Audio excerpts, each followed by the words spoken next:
Hey guys, and welcome to my episode 17. It has been a very long time since I have updated my videos. I think the last time I updated was in April, and now it's November, so that's a long break. But just to let you guys know, I haven't stopped investing, I am still investing, and so this is a big update on what's happened through my journey so far. And as you can see, since I stopped investing in free trade, I started in trading 212, and currently my portfolio sits at 16,221, and it's going really well so far, and I'm really happy with the progress that I've made.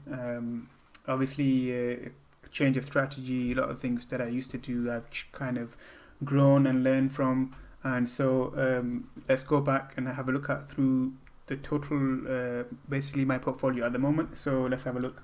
So these are all the shares that I currently own, and that's a total of 35 shares. Most of those are in pies, so as you can see in the next here, it's just most of those are in pies. So I'm not going to talk about the pies because I've made a separate video for those, and I'll talk through each individual stocks in those pies and why I picked those stocks.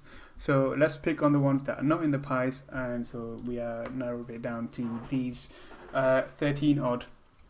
Also, so let's get started with these selection of stocks, and let's start with Alibaba. So basically, Alibaba had a bit of a rundown with the Ant Corporation. So I remember, and so the share price dropped. So I thought it'd be a good time to pick up some, perhaps not at the bottom quite, but I picked up some, not a huge amount. Just 16, 17, 18, 19 pounds worth. So that's so far. I'm sure Alibaba will recover, and I'm sure that maybe if I hold it long enough, we'll hit the positive mark. So no doubts about that. So this is a small entry in Alibaba. Moving on to Fisker, which is basically, as everyone knows, the EV, and I bought this at a really long time. Basically, I bought at the peak of the first wave when it rose up to about $19-20 it hit, and I thought, oh, I better jump on now. And me being me, picked at the wrong time, bought in at a really high end.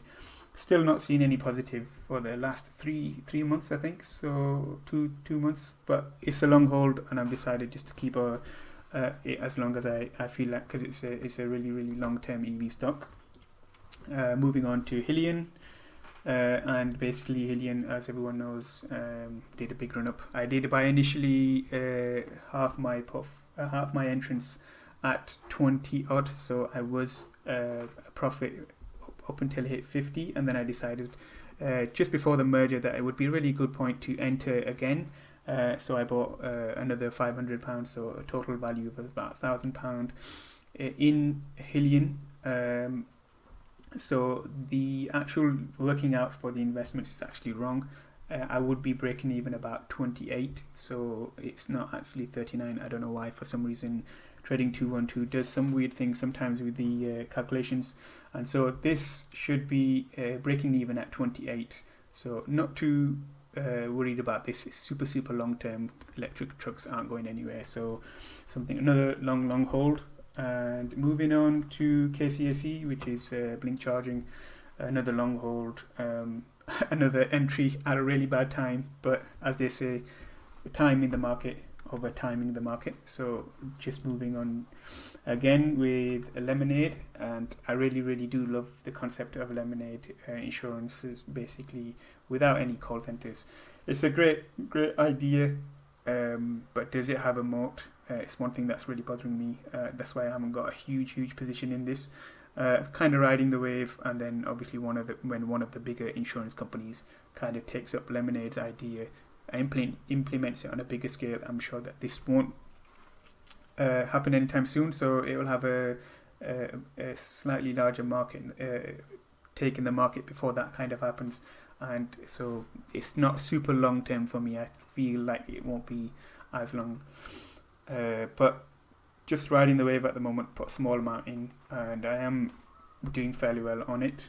Okay, so and then moving on to Lordstown Motors, another one that I kind of entered in at the wrong time. I think these three shares, the EV shares that I bought in roughly at the same time, this also at 27. But with the recent run up over the last week or so, 2 weeks.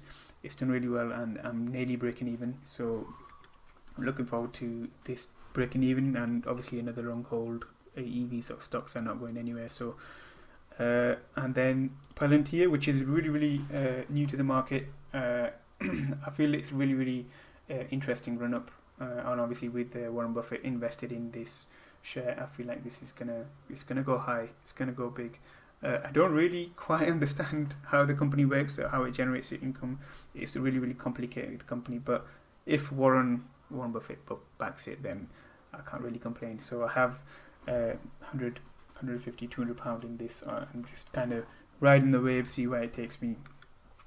And the next share is pinned interest. So I bought some of these, maybe £4 or £5 worth, before the earnings call, thinking that if it goes up, it's a small punt. If it goes up, I'll take the profits. If it goes down, it's a couple of quid. I'm not that really fussed. It has actually done really well. And instead of selling the profits, I've kept hold of them, albeit £1 or so, but it's better than nothing. It's really small punt. So it's nice to keep it interesting. Add these small little punts every so often, just to see whether you can make a quick buck or not.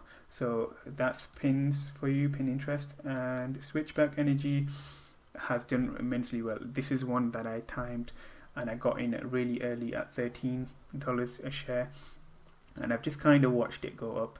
And it's been, well, with the news from Apple, it's nothing but positive. And obviously with Biden winning the election and his push for EV, it's a great sign for stocks like Switchback Energy, which will eventually be ChargePoint. And so it's a huge potential that basically a lot of people are investing in, and I'm probably going to put some more in. I have put some in my invest account, which is something that I've just recently started, maybe last week, putting money in there, and in really short term, flipping stocks that I feel like are doing well, and then taking out the profits, maybe to help with the day-to-day living. But that's a really short term. But long term is my ISA. This is currently my ISA. So yes, this is not going to go anywhere in the long term. Maybe next 4 or 5 years, just hold on to it and see how well it goes. And the next stock we'll be talking about is Tesco. Tesco I've had for since December, basically, since I started investing in my free trade account. I had Tesco. I have added to this position since April. I think I used to own £500. Now I own sizable more, about £1,000. And the dividends are great. The share price didn't do so well over the Corona, although they were open and didn't close. And last week it's been a great run up, I think, due to the Brexit and obviously the climate of the vaccine being released. It's actually done a really big run up and kind of broken even to some extent. But I can't complain. Giving me solid dividends at 444 shares. I think I get about £13 in dividends every couple of months. So it's a long-term hold and it's solid dividends. I'm not going to complain with that one. And moving on to Tesla, I bought these Tesla just before the split, and at 350, 375 each, and I sold 3 of them to invest in another company which I can't remember at the moment of time, but I still held 2 because obviously I believe in Tesla. Nobody's going to be doubting Tesla from what it's become, and obviously now with the run up because of the entrance into the S&P, like a lot of people are predicting prices of above 650, and so just ride that. I'm just riding it just to see how it goes. Wherever it takes me, where I'm happy. I think it's a great stock that's finally entered the S&P.